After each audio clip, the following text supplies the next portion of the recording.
ገጠመም ሶፋ የለ ምንድን ነው ይሄ? ማለት አንቺ ነሽ እንዴ? አንቺ እኮ ማለት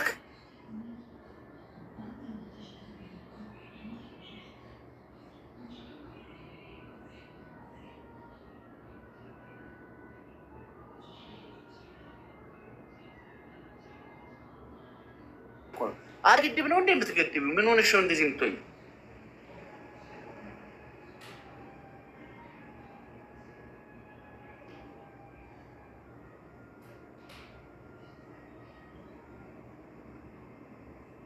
ወደዳችሁም ጠላችሁ ዛሬ የቆማችሁት እናንተ አይደላችሁም። እንድትቆሙ ያደረጋችሁ እግዚአብሔር ነው። እንድትቆሙ ያደረጋችሁ። አንዳንዴ የእሱን ስራ በእሱ ስራ ገብታችሁ የምትፈተፍቱ ሰዎች አላችሁ። እሱን እመኑ።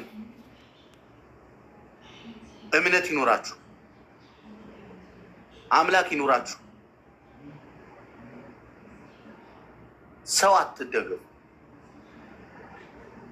አንቺ ደህና ቤተሰብ ቢኖርሽ ኑሮ፣ የሚጨነቅ ቤተሰብ ቢኖርሽ ኑሮ፣ ከቤተሰቡ አንዷ ተመራጭ እንቁ ሴት ብትሆኝ ኑሮ ከጥቅማቸው ያንቺ ጉዳት ያሳስባቸው ነበር። ያንቺ ያሳስባቸው ነበር። ሚዲያም ላይ አባይ ሚዲያ ላይ ያወራሁትን ታሪክ ሰምታችኋል። እናትና ልጅ ነበሩ። ልጅቷ ስደት መጣች። የመጣችው ኩዌት ነው። ከዛ እየሰራች ነው። የቀበሌ ቤት ነበራቸው፣ እያደሱ ነው። በመጣች በ6 ወሩ እማዬ እንዴት ነሽ? ግሬን እያመመኝ ነው፣ ከታች ቁርጭምጭሚቴ ስር የሆነ ነገር ይሰማኛል። አይዞሽ የኔ ልጅ፣ በሙቅ ውሃም በምኑም በጨውም አድርጊው፣ አይዞሽ አይዞሽ፣ ምንም አትሆኝም፣ አይዞሽ ትላታለች። እሺ እማዬ ደህና ነሽ አንቺ? ምንም የሚቸግርሽ ነገር አይደለ? የለም አይደል? ሙሉ ሙሉ ደሞዟን ነው የምትልከው በየወሩ። ከዛ ትንሽ ቆየች። በአመቷ እማዬ ያኔ የነገርኩሽን ታስታውሻለሽ? ቁርጭምጭሚቴ ስር የሚያመኝ ላይ ደርሶ እዚህ ባቴ ስር እየተሰማኝ ነው፣ ስራመድ እግሬን ሽምቅቅ እያደረገኝ ነው። ቆይ ሆስፒታል አይወስዱሽም እንዲ? ውሰዱኝ በያቸው እንጂ ምንድን ነው የሚሰሩት? አሰሪዎችሽን ሆስፒታል ውሰዱኝ በያቸው። እሺ እማዬ በቃ ጸልልኝ ምናምን። ከዛ በ3ኛው ወር ደወለችና እማዬ እግሬ ላይ ባቴ ላይ የተሰማኝ ነገር ይሄኛውን ግራ እጄን እየተሰማኝ ነው፣ አይዞሽ እንደምንም ብለሽ ጠንከር በይ። አሁን እኮ ቤቱን ከጨረስ ነው፣ አሁን የጨረስ ነው፣ በሩን መስኮቱ ገና አላለቀም፣ ትንሽ ጠንከር በይ የኔ ልጅ፣ አንቺ ከሌለሽ ማን አለኝ ምናምን እያለች እሺ እማዬ እያለች እማዬ ይሄ እኮ አሁን እጄን ያዘኝ ሳ አንገቴን ደግሞ መዞር አቃተኝ፣ እዚህ ጆሮ ስር ይሰማኛል ያለች።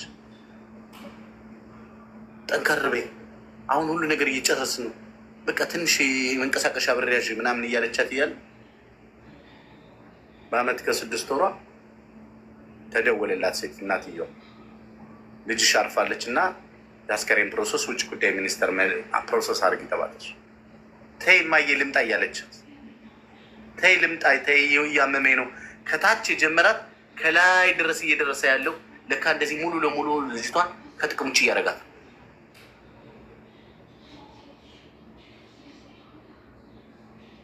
ሞኛቱ እህቶች ስትኖሩ ነው ሁሉም ነገር የሚኖረው። ቤተሰብ እንዴት ነው ጤናሽ?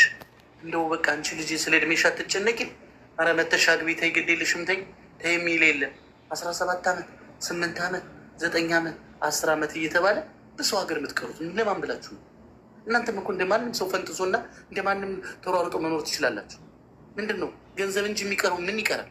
ምን ይቀራል? ለምን በአናቱ አይተከልም? አንዳንዴ እውነቴን ነው የምነግራችሁ፣ ይሄ ወጥራችሁ የያዛችሁትን አይምሮ ፍቱት፣ ሲቀር ይቀራል። በቃ እንዴ አንቺ ልጅሽን አሳድገሽ ትልቅ ቦታ ለማኖር አንቺ መኖር አለብሽ እኮ። አንቺ ቤትሽን ለመጨረስ እኮ መጀመሪያ አንቺ መኖር አለብሽ። አንቺ ልታገቢ የምትሯራጭለት ወንድ እኮ አንቺ ካልወለድሽለት ከሌላው መውለዱ አይቀርም። በአንቺ ቆዳ የምትቀበር እናት የለችም። አለቅ ጨርቄ ማቄን ሳትይ ብድግ ብለሽ ሀገርሽ ምግብ መግባት ትችያለሽ፣ የፈለግሽው ቦታ መሄድ ትችያለሽ። ግን ለራሳችሁ ወቁበት። ሰው እንዲህ እየቀለደ ከመሀላችሁ ጤናውን እያጣ ነው። እዚህ ሀገር ያለ ሰው ደግሞ አንዴ ጤናውን አጣ ማለት መሞት ማለት ነው በቃ። ምክንያቱም እናትሽ አይደለችም ማዳም፣ አባትሽ አይደለም ባባ የምትሉት። ከታመምሽ ሆስፒታል ይወስዱሻል፣ ካልዳንሽ ወደ ሀገር ቤት ይወረውሩሻል፣ ከሞትሽ አስከሬንሽን በሳጥን አድርገው ይልኩታል። አለቀ። ከዚህ ውጭ ምንም አያደርጉልሽም። ላገላብጠሽ የኔ እናቴ ምናምን ብላ እንደ እናት እያደረገች ምራቋን አታድንሽ። ኢትዮጵያ ብትታመሚስ እናት ትጨክናለች? ነጠላዋን ዘርግታ ቤተክርስቲያን ለምናት አድንሻለች። እናት ነቻ። ወጣችሁና በቃ የሰው መጨረሻ ሆናችሁ ቀራችኋል። ተረሳችኋል። ከቤተሰቡ በቃ እናንተ የመጨረሻ ሆናችሁ ለነሱ ብላችሁ በተሰደዳችሁ፣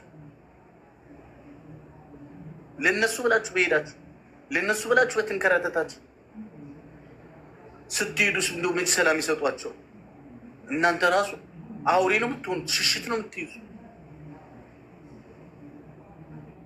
እናንተ እዚህ ሄዳችሁ ማናት ምንድነች በማለት ጥያቄ እኮ 6 ወር 7 ወር ሊፈጅባችሁ ረጅም ጊዜ ስለቆያችሁ ለምን ትጨናነቃላችሁ? ኩን ካለው ይሆናል፣ ካልሆነ ደግሞ የራሳችሁን ህይወት ኑሩ።